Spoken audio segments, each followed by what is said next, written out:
Okay, so get this. We're diving into kitchen witchery today. Interesting. Our source. Hmm. This fun little guide called 10 Easy Spells for Beginners Using Household Items. Okay. It's got me thinking, Yeah. who hasn't wished for a little magic in their lives, right? Yeah. And the best part is, I've- no need to raid a wizard's pantry for these spells, just your own kitchen will do. It is fascinating how those spells use everyday things, salt, lemons, even bay leaves, Right. to tap into something bigger. But let's be real for a sec. Okay. Are we talking actual wands and wizards magic here? Well, whether these spells literally bend reality is debatable. Right. What's really interesting is the psychology behind them. Okay. Throughout history, people have used rituals and symbols to focus their intentions, Yeah. almost like a mental trick to manifest their desires. So it's less about the ingredients themselves and more about what they represent and how they make us feel. Like maybe sprinkling salt doesn't actually create a magical force field. Yeah. But the act of creating that boundary, Yeah. even with something as simple as salt, Okay. could make you feel safer, more focused. Mm-hmm. It's about shifting your mindset, Okay. almost like a placebo effect for your intentions.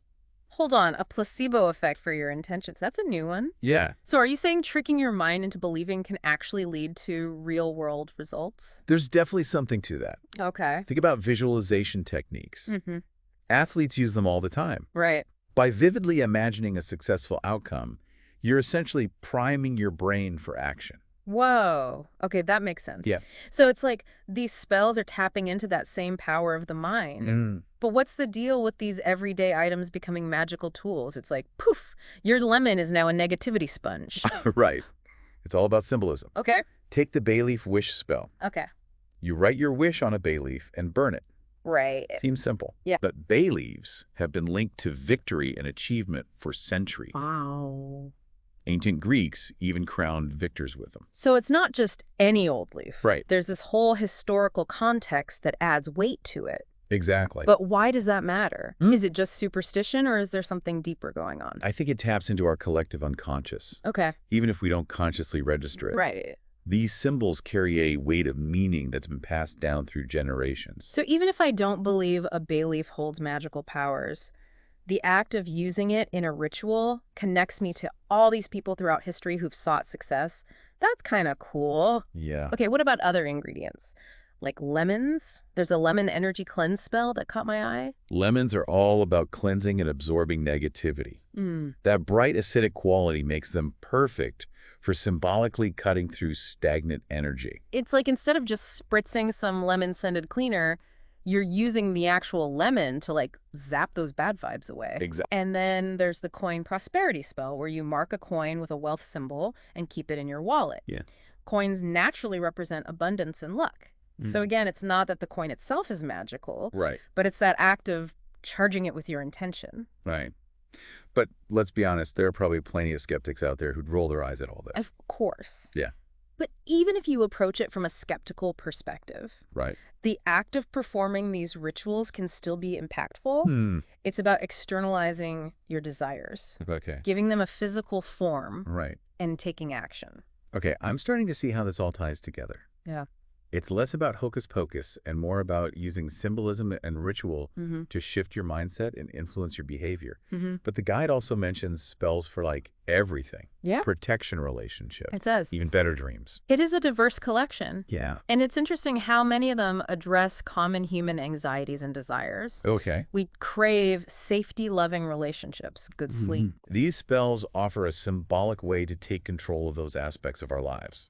Let's break down a few, shall we? First up, the salt protection circle. Pretty simple. You sprinkle salt in a circle around whatever you want to protect. The key here is the salt. Across so many cultures, it's seen as a purifier, a ward against negativity. Right. It's used to preserve food. Maybe it's thought to preserve positive energy, too. Makes sense. Yeah. And even if there's no literal magic barrier, just the act of creating that boundary with the salt could make you feel more secure. Right. Yeah. It's a tangible action that reinforces your intention for protection. Okay. What really fascinates me is how these spells mirror practices we see today. Ooh, I like where this is going. Okay. Give me an example. Take the sugar jar spell for sweetening relationships. Okay. You write a name on paper, put it in a jar, and fill it with sugar. Okay. It's a very literal application to sympathetic magic. Okay. Like, attracts, like, So the sweetness of the sugar is supposed to like seep into the relationship. It's almost like baking a cake to show someone you care, but with a magical twist. exactly. Then there's the herbal dream pillow, which ties into aromatherapy. Right. Filling a pouch with lavender or chamomile for calming sleep, even without magic, those scents can have a real effect. Yeah, that's true. Yeah. I love a good lavender sachet before bed. Okay, what about banishing negativity? This vinegar jar banishing spell sounds intense. It does, right? Yeah. You write down what you want to banish, put the paper in a jar, and fill it with vinegar. Okay. Vinegar is often seen as a powerful cleanser, Hmm. able to break down grime and purify a space. So it's like you're using the vinegar to symbolically dissolve the negativity or bad habit you're trying to get rid of? Is that how it works? Precisely. Okay. And again, we can see parallels to modern practices. Okay. Journaling is often used as a way to release negative thoughts, almost like a mental detox. Hmm. This vinegar jar spell is like a physical manifestation of that. Wow, so even if you're not into the whole witchcraft thing, there's still this practical psychological element to it. Right. Okay, one more spell before we move on. The mirror self-love spell. Super relevant these days, right? Definitely. This one's all about boosting self-confidence. Okay. You write positive affirmations on a mirror and repeat them while looking at your reflection. So it's like a pep talk, but with a mirror. Yeah. And isn't writing and repeating affirmations a common self-help technique? I'm seeing a pattern here. You got it. Uh-huh. Whether or not you believe in the magical aspect, Right. the act of performing the spell can still have a positive impact. It's about using ritual to shift your perspective and align your actions with your intentions. This is blowing my mind. But before we go full-blown magic enthusiast, let's take a moment to consider the skeptic's perspective. That's an important point. Yeah, Just because we're finding these connections doesn't mean everyone's going to buy into the whole magic thing. exactly. Yeah. And we also need to talk about the ethics of it all. Yeah. Just because we're dealing with everyday items doesn't mean we can just go around casting spells willy-nilly. Okay, so we've got a lot to unpack there. But first, let's take a quick pause. When we come back, we'll tackle the skeptic's perspective and delve into the ethical considerations of kitchen witchery. Stay tuned. All right, we're back and ready to tackle the big question. Oh. What about those who think this whole kitchen witchery thing is a bunch of hocus pocus? Skepticism is healthy. Right, It's important to question things and not just blindly accept them. right. But remember, even if we don't believe in supernatural forces, Yeah. the act of performing these rituals can still be powerful. Okay, so even if I don't think vinegar can magically banish my procrastination habit, Right. the act of writing it down, putting it in a jar, and symbolically drowning it in vinegar could still have a psychological benefit. Yeah. Seems like a stretch, doesn't it? Think of it this way. Yeah. It's about externalizing those negative thoughts, Mm-hmm. giving them a physical form, and then taking a symbolic action to release them. Yeah. It's like you're telling your brain, I'm done with this. So it's almost like a way of tricking your mind into letting go of those unwanted patterns. That's pretty clever. Exactly. Yeah. And remember, these spells often tap into broader cultural beliefs and archetypes. Okay. The symbolism of salt as a protector, lemons as cleansers, coins as symbols of wealth. Right. These ideas have been passed down through generations Yeah. and hold a certain power in our collective unconscious. So even if I don't personally believe that a bay leaf can grant me my wish, the act of using it in a ritual connects me to a long history of people who have sought victory and achievement. It's like I'm tapping into a shared human desire for success. Precisely. And that connection to something larger than ourselves can be incredibly empowering. This making me rethink my whole perspective on rituals. Yeah. But we can't just ignore the ethical side of all this. It feels like there's a fine line between using these practices for personal growth and, well, messing with forces we don't fully understand. You're absolutely right. Okay. Even if we approach these spells from a purely symbolic or psychological standpoint, they should always be used responsibly. Okay, so let's talk ethics. Where do we even begin? First and foremost, we should never use these spells to try to harm or manipulate others. Okay. Our intentions should always be aligned with the greater good Right. and focused on personal growth, self-improvement, and positive change. So it's all about focusing on our own actions and intentions and not trying to control or influence other people. Exactly. Right. And even when we're focusing on ourselves, it's important to be mindful of the potential consequences of our actions. That's a good point. I guess even seemingly harmless intentions could have unintended consequences if we're not careful. We should always approach these practices with a sense of respect and responsibility, Right. understanding that our thoughts and actions have ripple effects in the world around us. So it's not just about what we do, but also why we do it and the potential impact it could have on ourselves and others. It's about being mindful and intentional in our actions, even when we're dealing with something as simple as kitchen ingredients. Exactly. Okay. And remember, the most important ingredient in any practice is your own intention.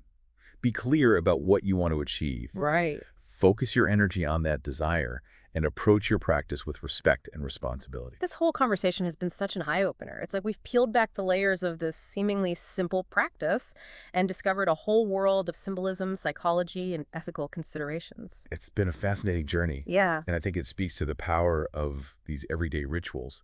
They offer a tangible way to connect with our deeper selves and explore the mysteries of the human experience. I couldn't agree more. But before we wrap up, I have one more question that's been swirling in my mind. We've talked a lot about the symbolism of everyday objects in these spells, but what about the objects that hold personal meaning for us, the listener?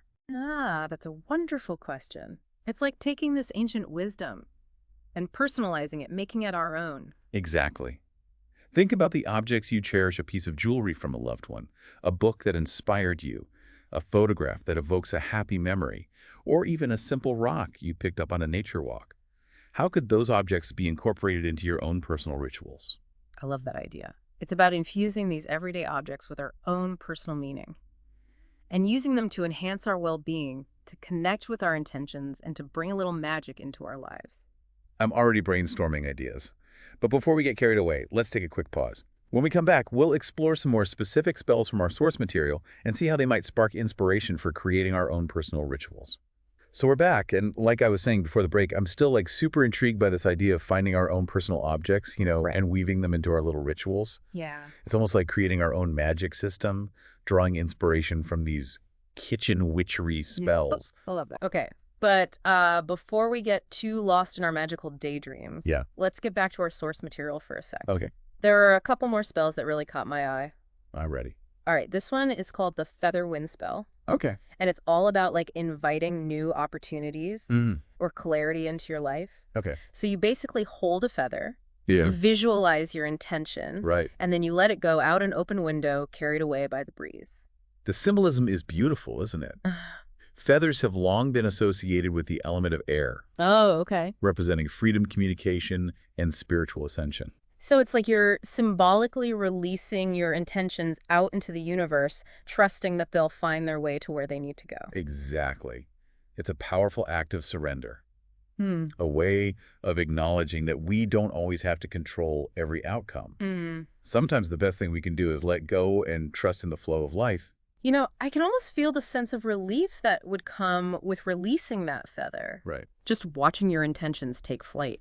It's a wonderful visualization. Yeah. It speaks to the power of these simple rituals to shift our perspective and connect us to something beyond our everyday worries. Okay, before we wrap up, there's one more spell I want to touch on. Okay.